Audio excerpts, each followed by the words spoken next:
भक्तीच्या सागरात आपल्या परीने श्रद्धेचं एक थेंब टाकून सुखांची व्याख्या शोधणारे आज अनेक लोक आहेत. देव तुमच्याकडे कधीही काही मागत नाही. जे काही तुम्हाला द्यायचं असेल ते मनोभावे आणि कसलीही अपेक्षा न करता.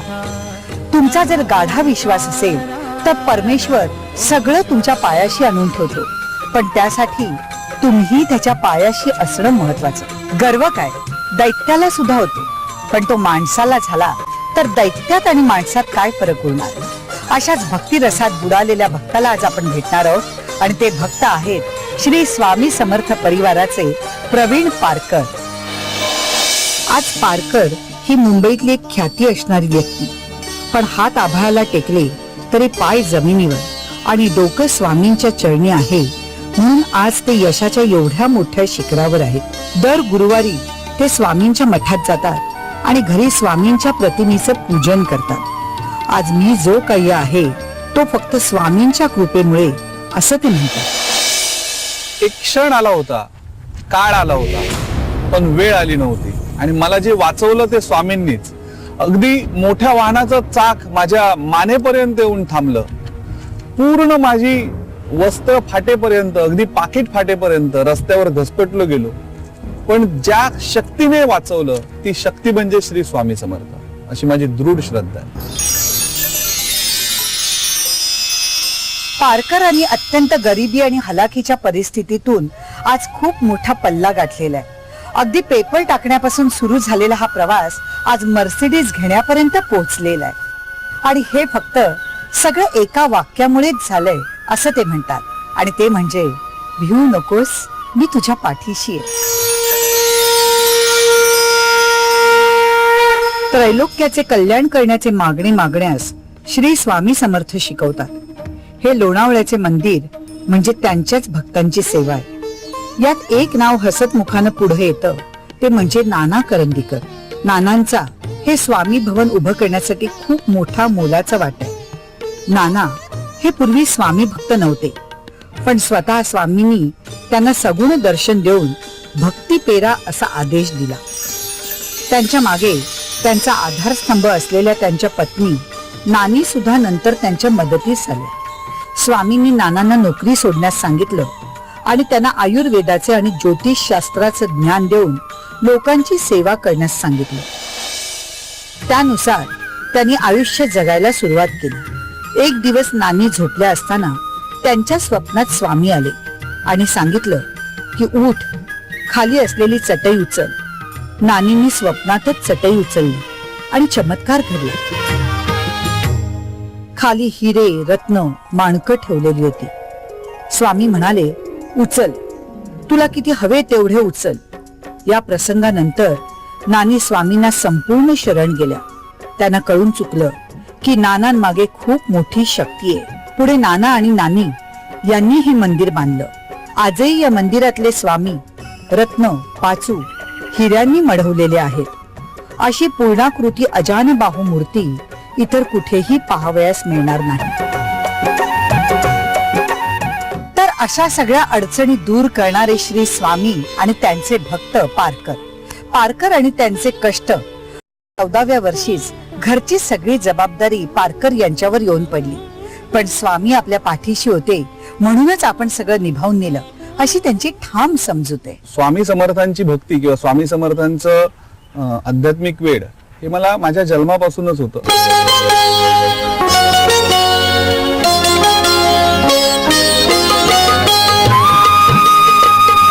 कारण जन्माच्या आधीपासून माझे आजी आजोबा, आई वडील हे स्वामींचीच भक्ती करत होते.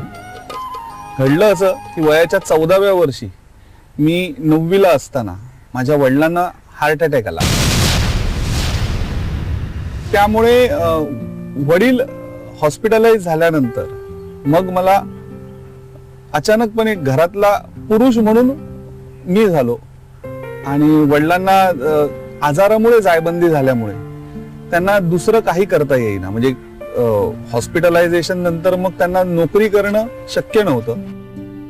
वडिलांना हार्ट अटॅक आल्यानंतर मी स्वतःच्या पायावर उभं राहायचा निर्णय घेतलेला. 14-15व्या वर्षी काय करणार, तर मग महाराष्ट्र शासनाचं दूध केंद्र चालवणं. दारोदारी दूध पोचवणं, पेपर टाकणं, हितपासून सुरुवात केली.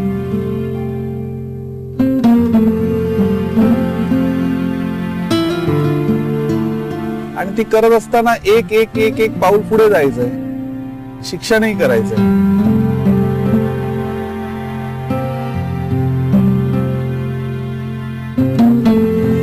मग सेल्समन हा जॉब स्वीकारला. अगदी रेल्वेमध्ये भाइयों बहनों यहाँ पे ध्यान दो असं करत काही वस्तूही विकल्या. मग मी marketing research, sales and marketing research मध्ये कामाला सुरुवात केली, ज्यामध्ये IMRB, MRIG, marketing research and information group या कंपनीमध्ये मी होतो.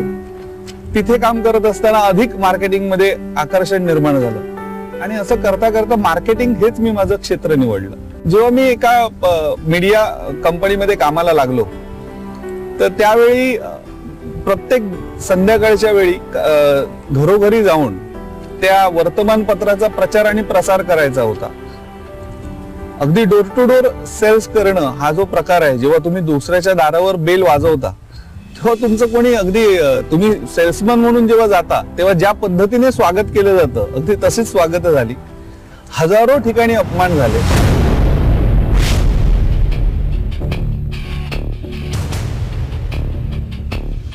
एका माणसाने अंगावर कुत्रं सोडलेलं होतं.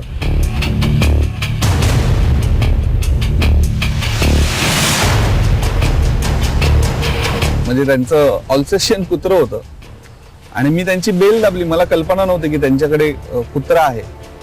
आणि त्यांना जेव्हा कळलं की मी सेल्समन म्हणून आलोय तेव्हा त्यांनी मागे पुढे काही न पाहता त्यांच्या कुत्र्याला माझ्या अंगावर छू करून सोडून दिलं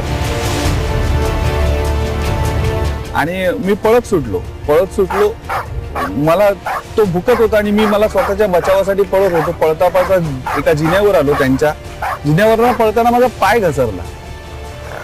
पण माझा पाय घसरल्यामुळे मी गडगडत खाली आलो. पाय मुरगळला.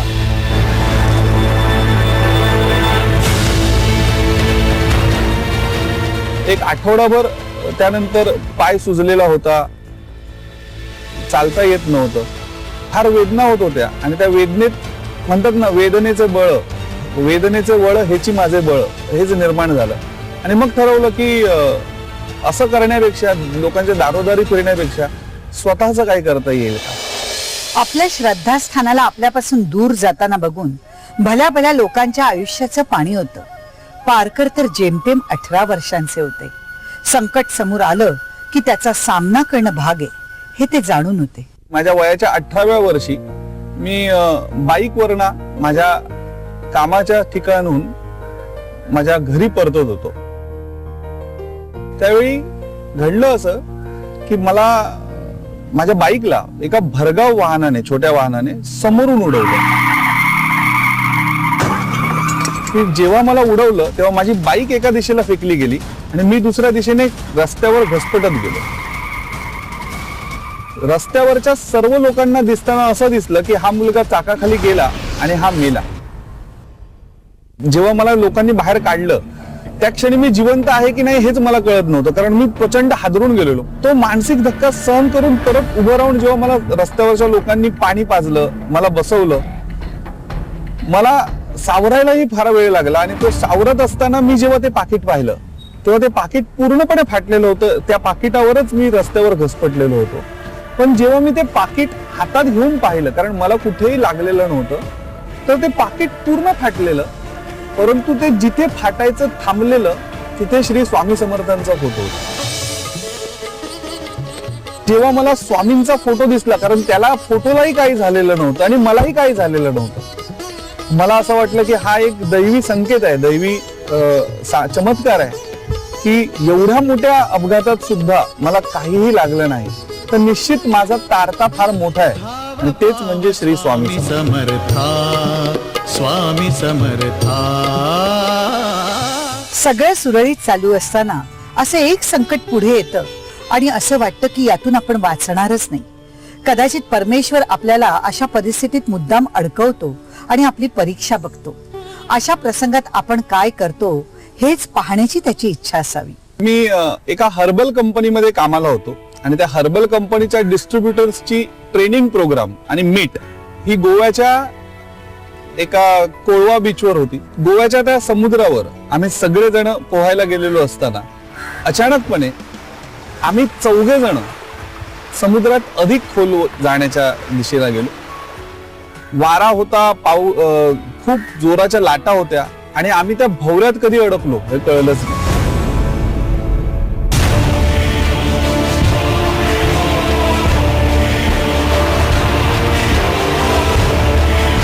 सगळ्यात जास्त आत मी होतो.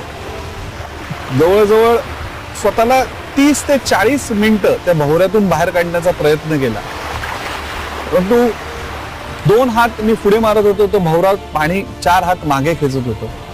शरीरातला क्षीण आणि शरीरातला त्राण संपूर्ण संपत आला. हात पाय दुखायला लागले, पाय वळायला लागले आणि तो क्षण आला की आता आपण मरणार, आता आपल्याला इथून बाहेर निघण्याचा मार्ग नाही.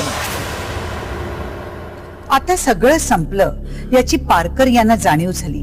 आता आपण जगणार नाही याची त्यांना खात्री वाटली.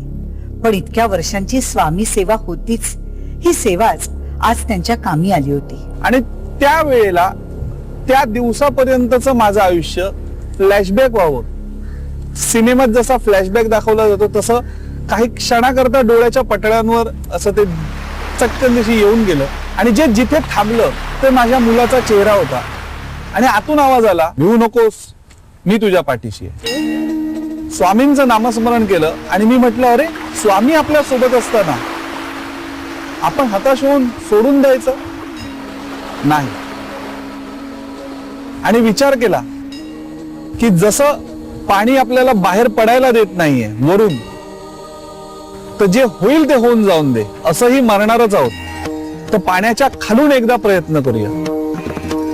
स्वामींचं नामस्मरण करून जितकी फुफ्फुसामध्ये हवा भरता येईल, जितकी छातीत दम भरता येईल तेवढा भरला आणि स्वामींचंच नाव घेतलं आणि शरीर सोडून दिलं.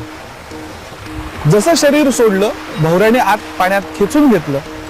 खाली गेल्यावर पाणी थंड लागला शरीराला. तिथून किनाऱ्याच्या दिशेला जितकं पोहता येईल तितकं सर्व शक्तीपणाला लावून पोहण्याचा प्रयत्न केला.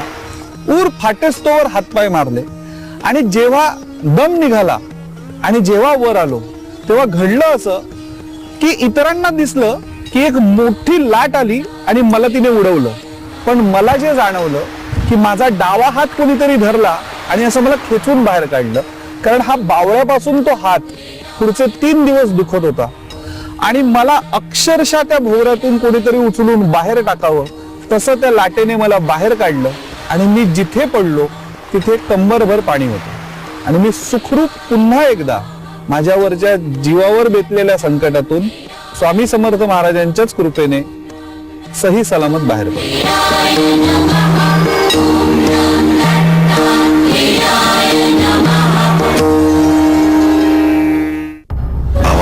इतिहासातलं सोनेरी पान संत ज्ञानेश्वर. दत्तावतारी कोणत्याही अवतारी पुरुषांनी, मग ते साईबाबा असोत, स्वामी समर्थ असोत, त्यांनी भिक्षा मागून आपला चरितार्थ केलं. असं असताना स्वामी समर्थांच्या अंगावर हिरे, मोती, माणिक हे सर्व अलंकार विभूषित मूर्ती. देव प्रचिती देतो म्हणजे काय? तो काही नेहमी स्वतःच येत नसतोच, तर आपलं आंतरिक मन त्यांच्या श्रद्धेमध्ये काहीतरी बोलून जातं. ही भावनाच सकारात्मक असते आणि अशा प्रगाढ भक्तीनंतर एखादा साक्षात्कार झाला नसता तरच नवल. एकदा सहकुटुंब माझ्या मुलांबरोबर, माझ्या पत्नी बरोबर पुण्यावरून परत येत असताना लोणावळ्याला नांगरगाव येथे नाना महाराज करंदीकरांचा स्वामी समर्थांचा स्थापन केलेला मठ आहे, त्याचं दर्शन घ्यावं अशी इच्छा मनात व्यक्त झाली.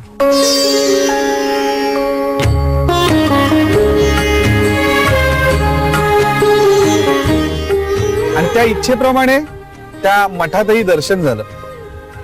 ज्या क्षणी त्या मठात मी गेलो त्या क्षणी मला 2 गोष्टींनी माझ्या मनात द्वंद्व माजवलं किंवा असं 2 गोष्टींमुळे माझ्या मनात प्रश्न निर्माण झाले. पहिला प्रश्न असा की दत्तावतारी कोणत्याही अवतारी पुरुषांनी, मग ते साईबाबा असोत, गजानन महाराज असोत, स्वामी समर्थ असोत, त्यांनी भिक्षा मागून आपला चरितार्थ केला. भिक्षा मागून त्यांनी आपलं संपूर्ण जीवन केलं. त्यांनी कुठेही अंगावर लंगोटी किंवा कफनी अशा पद्धतीचं वस्त्र धारण केलं, किंबहुना त्यांनी वस्त्रही धारण नाही केलं. असं असताना स्वामी समर्थांच्या अंगावर हिरे, मोती, माणिक, पाचू, सुवर्ण हे सर्व अलंकार विभूषित मूर्ती मला पहिल्यांदा पाहायला मिळाली. आणि ही ऐश्वर्य समृद्ध मूर्ती पाहून माझ्या मनात विचार आला की महाराजांनी कदाचित हे दर्शन आपलं आयुष्य समृद्ध करण्याकरताच केलेलं आहे का. आणि मी त्या दिवसापासून बेचैन झालो. मठातलं दर्शन झालं आणि परतीच्या प्रवासात असतानाच माझ्या हातात एक पुस्तक आलं, ज्या पुस्तकाचं नाव होतं समृद्धीचा साक्षात्कार. या पुस्तकाच्या वाचनाने मला असं वाटायला लागलं की मी माझ्या स्वतःच्या क्षमतेचा पाहिजे तेवढा चांगला वापरच करत नाही. आणि मग हा जर वापर करायचा असेल तर आपल्याला नोकरीच्या पाशातून स्वतःची मुक्तता केली पाहिजे, नोकरी सोडून स्वतःच्या उद्योगाला सुरुवात केली पाहिजे. हा विचार मला त्या दिवसाच्या त्या अनुभूतीने दिला. नोकरी प्रवीरने सोडल्यानंतर जी उद्योगाला सुरुवात केली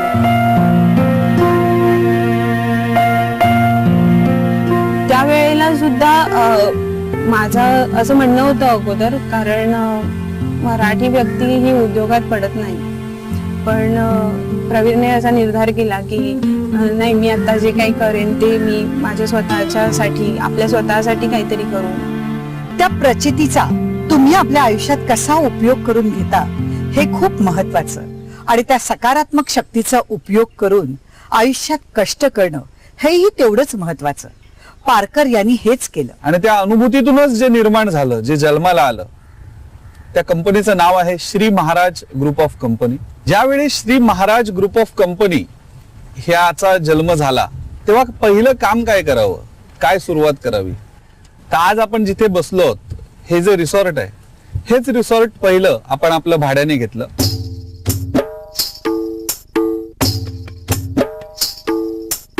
इथे अनेक बदल करण्यात आले, अनेक गोष्टी नव्याने आणण्यात आल्या. आणि ज्यामध्ये जी गोष्ट पहिली केली ती होती की ते स्वामी समर्थांचं एक मंदिर बनलं.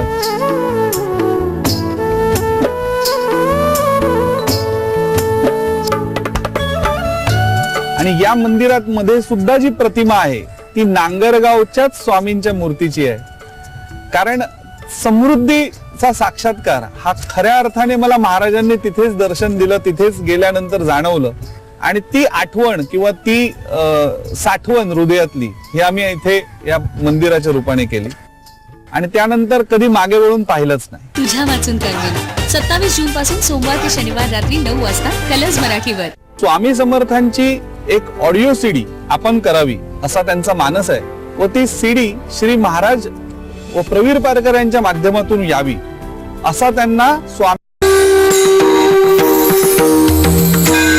आज ज्या गोष्टी स्वप्नव्रत वाटतात त्या सर्व गोष्टी आम्हाला यातून पूर्ण करता आल्या. आज छत्रपती शिवाजी महाराज हे सुद्धा माझे आदर्श आहेत.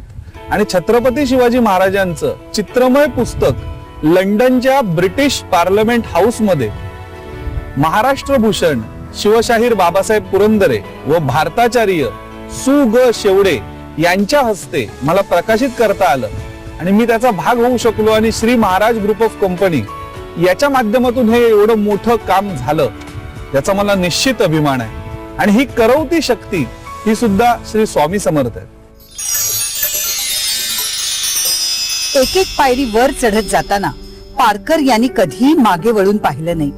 या सगळ्यात स्वामींचा हात आहे असं ते म्हणतात.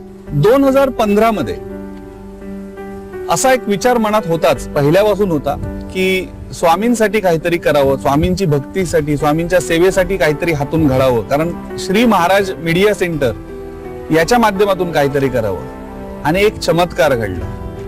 रात्री 10:30 वाजता आमच्या घरची बेल वाजली.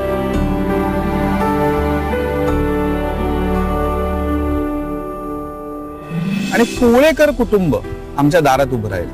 ते आम्हाला परिचित होते, परंतु एवढ्या रात्री येण्यामागचं प्रयोजन काय.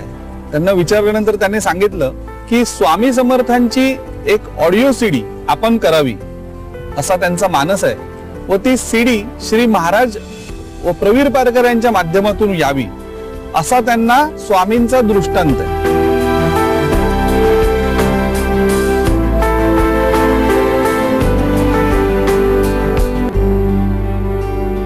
त्यातून जे निर्माण झालं तेच हे धागा स्वामी नामाचा.